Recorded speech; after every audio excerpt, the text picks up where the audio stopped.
Hallelujah, hallelujah, hallelujah. I feel this morning, so can we transition back into an offering of praise and just sing the chorus of that? You don't have to stand up if you don't want to. If you want to stand up, that's fine. But you see, I want you to understand, because He's done it again, because we know what He's already, we've seen Him move the mountains, we know He's going to do it again. So I just want to praise Him in advance. I'm going to go ahead and declare who He is in advance. I'm going to go ahead and worship Him in advance. Are you with me? It may start right now, but I know the sun, but He's ready to shine. I know that it may be real. The brightness that's on the way.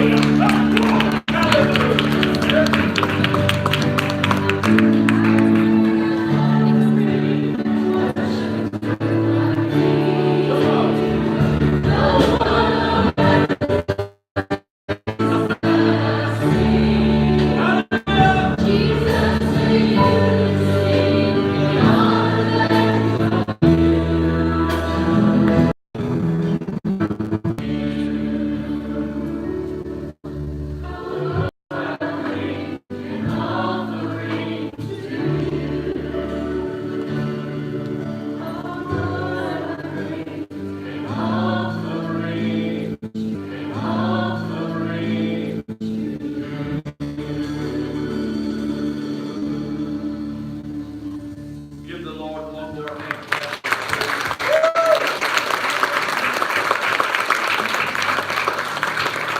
How do you enjoy praise and worship this morning? Give the praise team a hand as well. You may be seated if you want to at this time. And Super Church may be released at this time as well. Little Lamb's Nursery, if you haven't already checked your youngins in, you're more than welcome to do so. We're trying to keep that flowing, and that way when you come in, you can check your babies in, and you don't have to get up and leave the service. And we're trying really hard to serve the needs of each individual and the families of this community. My goodness, I am so excited to be here today. I love you guys more than you'll ever know. And when we was away last week, and I'm going to share just this real quickly with you, it was a pastor appreciation for one of our good friends, and we enjoyed being there, had a great time in service with him. But he made a statement when they were blessing him. He said this. He said, a shepherd can't shepherd without sheep. And I want you to know that you are valuable, that you are definitely have equity in work. We appreciate you. You have, it is just such an honor to come to church and to see your faces. And not only to see your faces here in church, but to see them on the street and in the community. It does my heart well. I'm so thankful to be your pastor and to serve you and as you guys encourage and pray for me as I get to travel some and preach the gospel of Jesus Christ. We are so thankful for who you are and who you are in Christ Jesus. So with all of that being said, I'm just going to preach to you just a little while this morning. If you don't mind, we're going to be in Genesis chapter 32, and we're going to begin a reading in verse 22 of that passage of Scripture here in just a moment. And I want to make a little bit of a setting here before we get started preaching. I understand that life itself is funny. I don't know what that is. And it'll go away eventually and it'll be okay.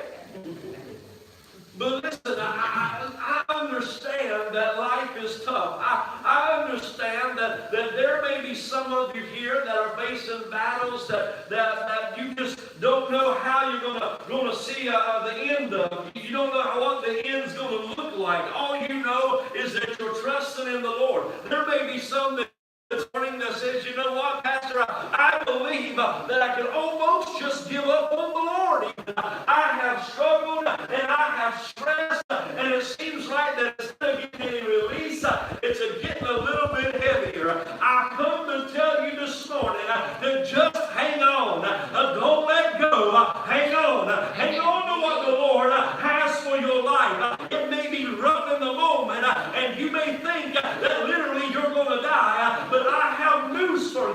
the Lord is going to move on your behalf. He's going to set the captive free, and you're going to have a testimony to come out of your test. You can go ahead and give the Lord praise and advance for what He's doing in your life. Hallelujah.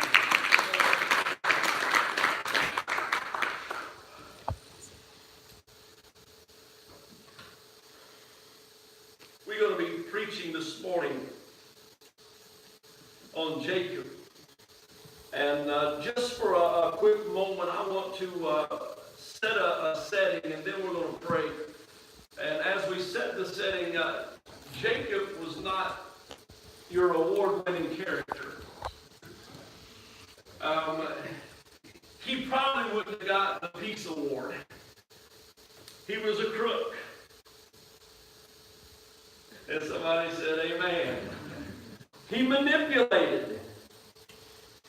He was a sneaky little fella, if you will, who came in and stole his brother's birthright. He found himself kind of running for his life.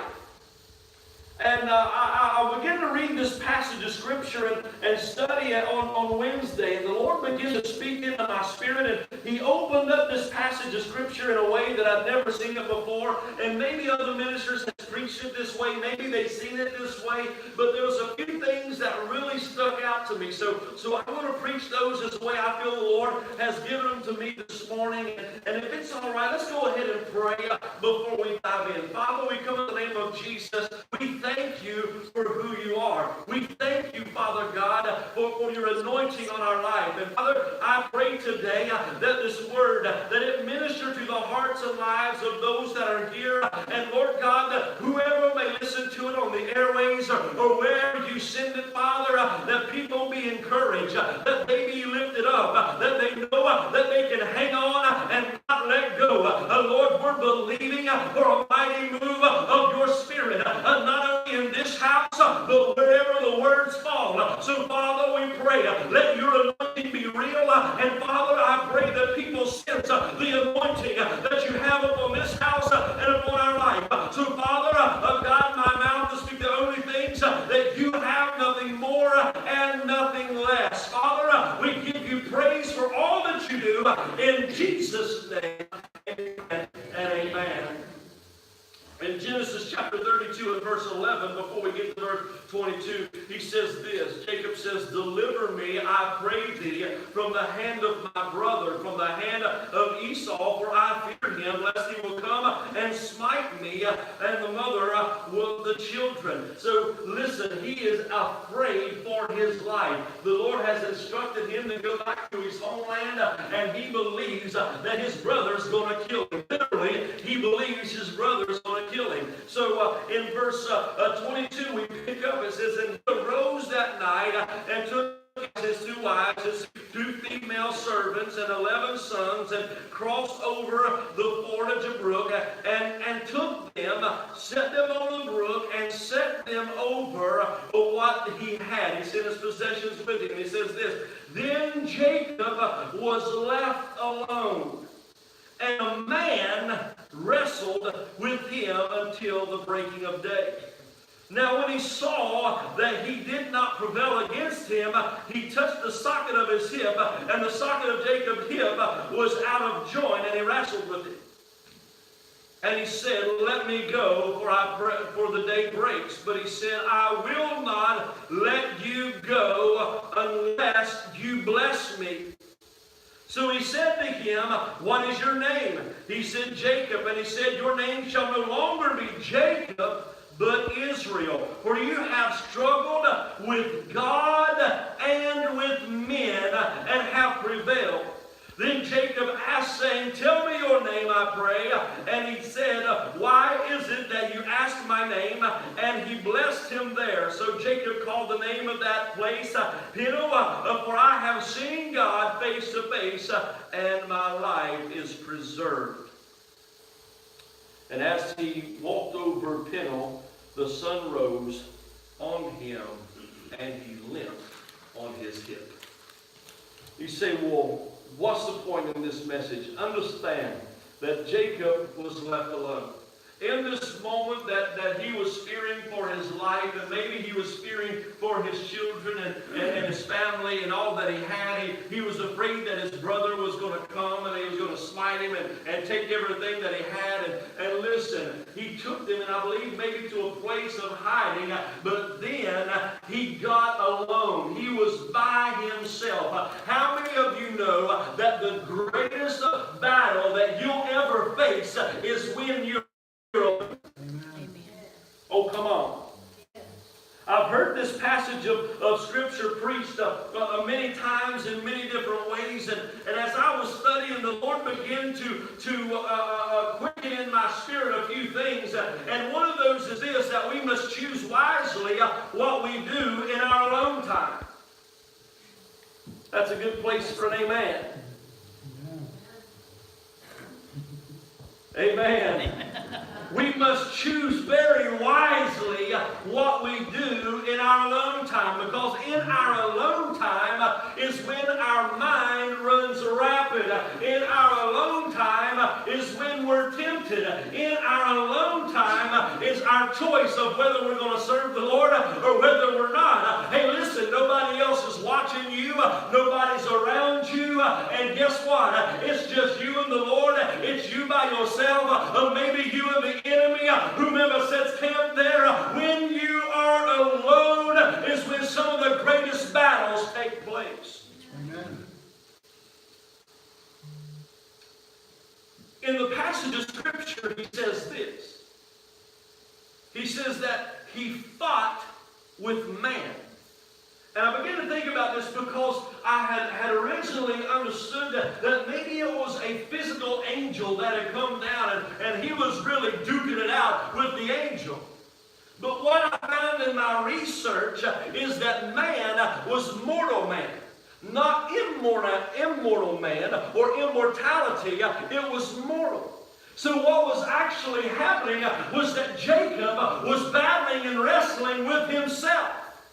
And when he wrestled with himself, the Lord began to show up. Are you with me? Come on. So in our alone time is when our mind begins to run rapid. I'm here to tell you to hang on and don't let go. Let's understand some things about our flesh. In Galatians chapter 5 and verse 17, for the lust for our flesh lust against the Spirit, and the Spirit against the flesh. These are contrary to one another, so that you do not do the things that you wish to do. Are you with me? There is a war raging on the inside of us. There is a war that's going on between the fleshly man and the spirit man. And what we want to do in the spirit man, the flesh sometimes wants no part of it. Are you with me, church? So there's a battle that's raging. I am in the middle of fighting with myself. Ephesians chapter 2 and verse 3, it says this, and also we all once conducted ourselves in the lust of the flesh, fulfilling the desires of the flesh and of the mind, and by nature children of wrath, just as others. By nature, we want to do what the flesh feels good to. We want to go with the flesh. And listen, I want you to know today that sometimes the situation in your life, the circumstances of your life in the flesh, if you obey your flesh, you'll go somewhere and do self-harm. Listen, but when we begin to see the battle in the Spirit, and we say, hey, I know that my God's got it. I know that if he showed up and he fought for David, that he's going to show up and he's going to fight for me. If he led Moses out of Egypt, then he's going to lead me out of this trial, out of my Egypt. I know that if he done it for them, that he's going to do it for me. Amen. Hallelujah. 2 Corinthians 10 verses 3 through 6 says this, for we walk in the flesh, we do not war according to the flesh. For the weapons of our warfare are not carnal, but mighty in God, for the pulling down of strongholds, casting down arguments, and every high thing that exalts itself against the knowledge of God, obedience of Christ. Amen. That's a good place to say amen. Why? Because the weapons of our warfare are not the flesh. The weapons of our warfare is in the Spirit. They are mighty in God. They're the ones that can call captive every negative thought.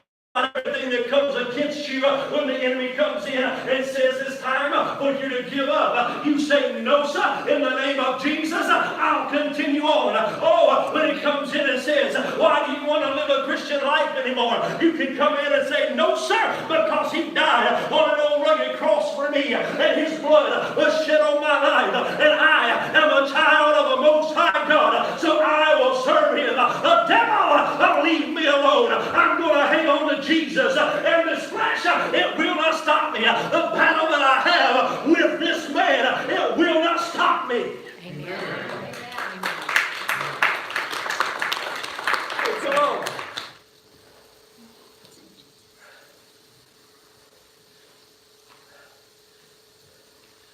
How many of us enjoy the battle with the flesh? We just soon give in to the flesh, wouldn't we? It's a whole lot easier. I'd rather be rid of it. He says, I'd rather get rid of it. Listen, you get rid of the flesh, brother, I'm just saying, you're going to eternity. You're always going to have some of the flesh around. But listen, I want you to understand. Let me put this in perspective for you. You may want a whole gallon of ice cream, but we know it's not physically suiting to eat a whole gallon of ice cream at one setting. Our flesh says it tastes good and it feels good, and you're going to have a good time as you eat it. Our mind says my arteries are going to get clogged. I'm going to gain 15 pounds. And I'm going to be sick at the end of it. But your flesh says there's cookies in that ice cream. Oh, come on, real good. There's a little bit of syrup on top. Oh, and by the way, there's some whipped cream around the edges. Oh, Jesus, my flesh says, let me eat it, and let me eat it all. And then we decide that, no, I'm going to battle against my flesh, and I'm going to say, no, I don't need it. And then the enemy comes in and says, but there's a chocolate brownie at the bottom. What? I don't need your chocolate brownie. I don't need this thing. No. And then the enemy comes in and says, it's warm. The ice cream's melting. There is a battle against our present situation of life that is fleshly and it's also spiritually. And what the enemy wants to do is consume us in the battle and play with our mind to a point where all we want to do is give up and quit and lay down and forget Christ and forget the message of Jesus Christ and just be numb to life and go live a loose worldly life because it's easier. Romans 12:2 says this, and do not be conformed to this world, but be transformed by what? The renewing of our mind, that we may prove what is the good and acceptable and perfect will of God. So when we begin to think, we renew our mind. To renew our mind means that we think differently. We're not conformed to this world. We're not in the template of this world. I battle with my flesh. I have a mind that says my spirit will prevail because I have power in God that's going to come down and pull down and hold captive every negative thought that I have, every situation that I have in my mind. The power of God is going to be the one that delivers me. Are you with me? Amen.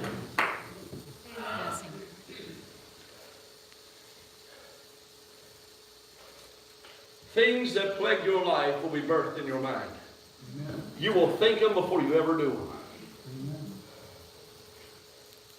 Listen, those who commit suicide don't get up one day and say, I'm going to go kill myself. It's something they battle with, and they battle with, and they battle with, and they battle with, and they battle with, and one day it consumes them.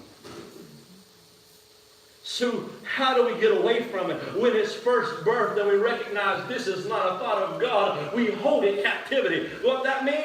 It has no power over us. In the name of Jesus, it's cast down. Amen. So when the Spirit comes on you, hang on with me, and says you need to give them a piece of your mind, and the other spirit comes on you and says, nope, you need to hold your peace. The Spirit of God can overcome the fleshly desire that I want to tell somebody everything I want to tell them. Hallelujah.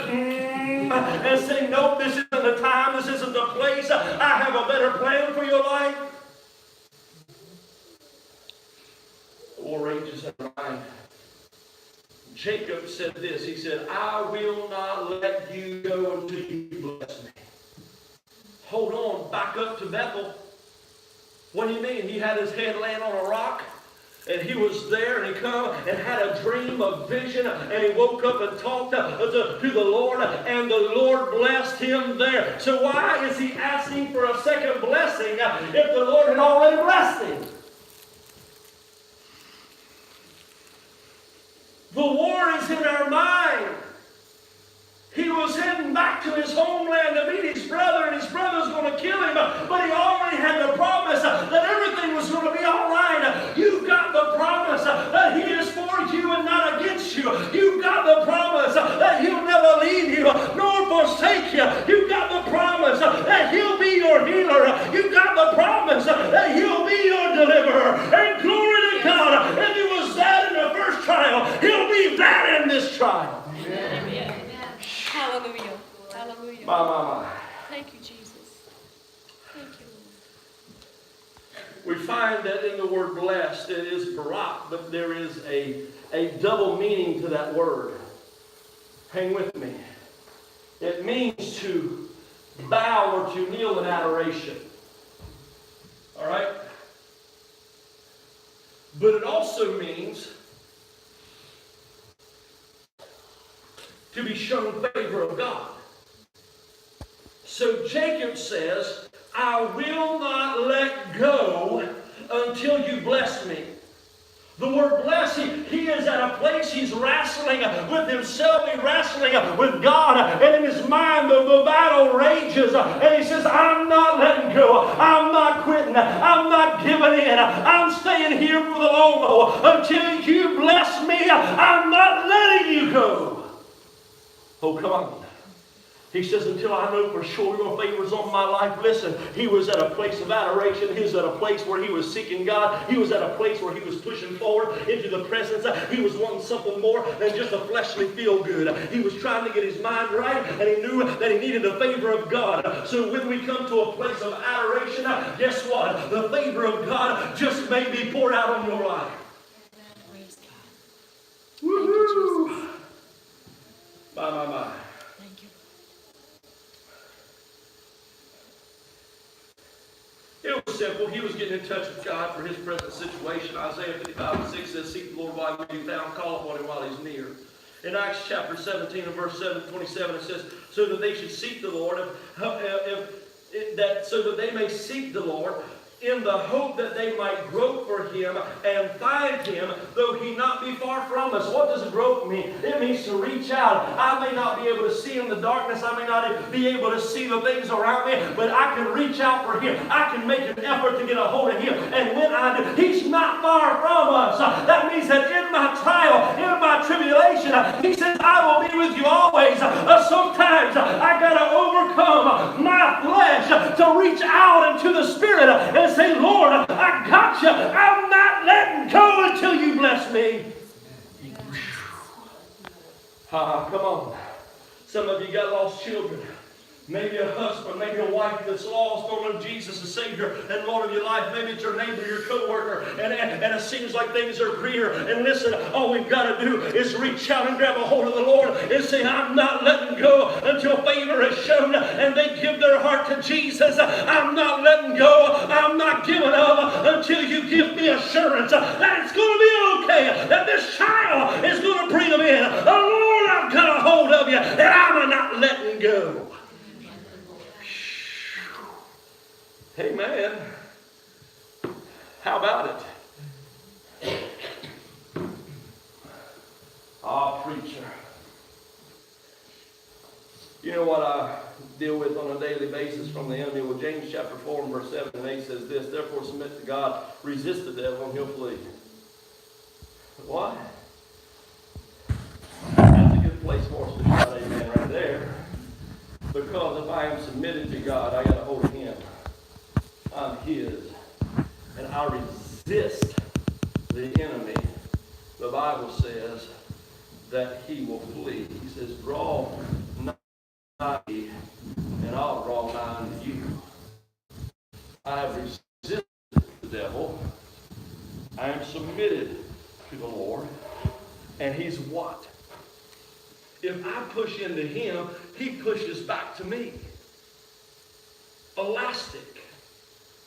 What force that I go to him, he comes right back at me. That means that I'm making twice the time that I normally should be. A battle of our mind. Are we going to hang on or let go? Are we going to keep going and keep going?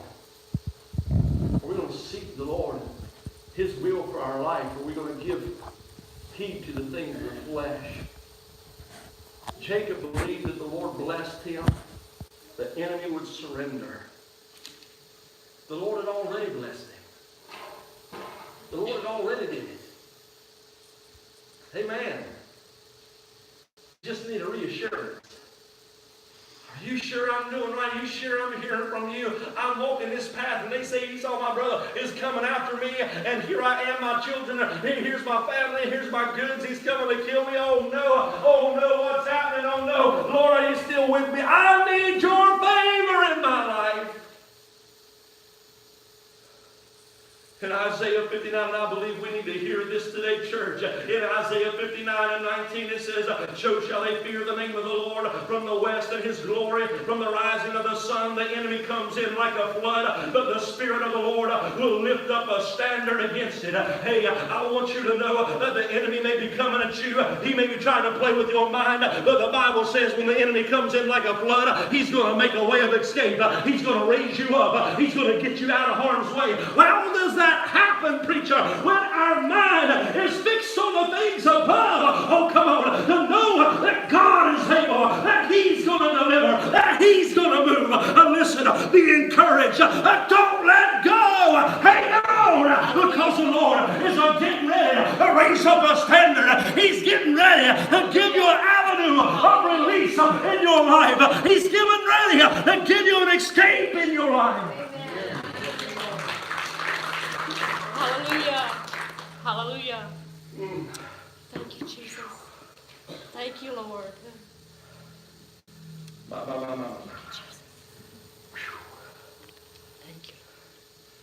you. He said, I'm not letting go till you bless me. So he said, in return, what's your name? Isn't that something? Thank you for reaching heaven this morning. Listen, he said, what's your name? He said, my name's Jacob. He said, I'm the heel holder. Come on. Maybe it's me. He said, I'm the heel holder. Are you with me? I'm the crook. I'm the cheater. I'm the manipulator. It is me. I don't think so. It'll be all right. He said, I'm the heel holder, I'm the crook, I'm the cheater, I'm the manipulator. And in return, he said, hey, listen, I don't want your name to no longer be Jacob, but it's going to be Israel. Oh, come on. Are you with me? Your name's no longer Jacob, but your name's Israel. And the Lord is what? He's going to prevail. The word Israel means my God prevail. He's no longer a manipulator. He's no longer a cheat, but he says that God will prevail. So listen, whoever you was in your past, understand that's your past. And God has a new name for you. And if you're a child of the Most High God, we're drafted into the nation of Israel, which is God's chosen people. And guess what? God will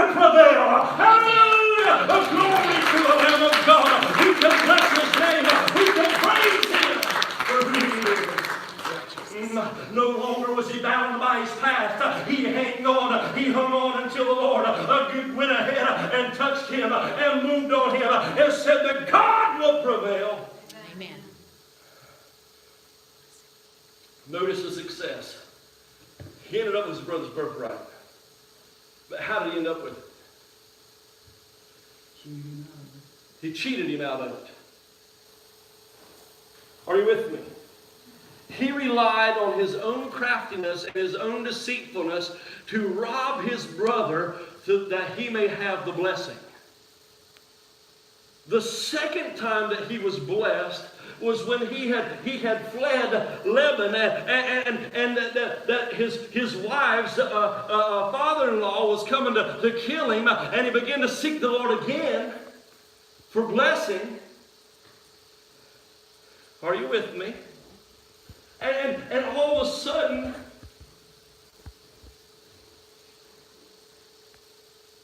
there's a transition. Hang on, let me go back to it. That devil stole my thought. Y'all know that, right? God's purpose was not defined by people's perspective in his life.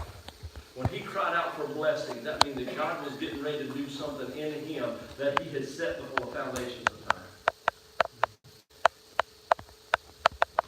Too much to grasp. When we hold on to him, when we hold on to the blessings of the Lord, and we begin to have in our mind that, hey, God is still able, that God is going to take me, and God is going to set me free, God's going to do great and mighty things in our life. Listen, he said this. God will prevail. My brother's coming. I'm in a world of hurt. What am I going to do? He said, God's going to prevail. Whatever situation you're in life today, whatever's going on in your life, know that God will prevail. It's the fact that we don't want to let go of him. We don't want the battle of our mind to derail us from letting go, oh, come on, or holding on to who he is. Are you with me? The struggle in our life is played out in our mind. He didn't know that Esau was coming to bless him. He didn't know that they would fall on one another, give them a hug and a kiss, and everything would be okay. How many of us overplay situations in our mind? Come on. He said this. He said, I'm going to name this place Peniel. I have seen the face of God. We will remember the place where God intervenes in our situation and in our circumstance. We'll remember that place. And he will become, in that moment, our knight in shining armor. We'll always remember what he's done. I can begin to reminisce right now, or charge you to reminisce, and you can think of things that the Lord moved in your behalf. And you know that he'll do it again because he's already done it one time. Listen. He walked with a limp. I believe that the battle that was fought was probably more of a spiritual and in his mind, but it had a fleshly effect. When we wrestle with the Lord and we submit to him, we grab a hold and we don't let go, it's going to have a fleshly effect. I believe that when we grab a hold of him and he moves in our behalf, we may walk with a limp. Why did he walk with a limp? I believe that there was people who come up to him the next day and said, why are you limping? What's wrong with your hip? And I believe there's an opportunity for him to begin to say, hey, last night I overcame. Last night God prevailed. Last night I was in an awful battle. I went up against myself. I went up against everything that I thought, and I was with God, and he blessed me. His favor was upon me. So whatever may be going on in your life, and you say, oh, they'll never forget this one, preacher. You just don't understand. Listen, I want you to know that what has happened in your past, it is there that a testimonial can give what God can do in the future. Are you with me? You may walk with a little bit of limp. You may have some things to get over, but I want you to understand, every time he took a step, he knew he was taking it with God. He knew what he had been through. It was a reminder, hey, God will prevail. I have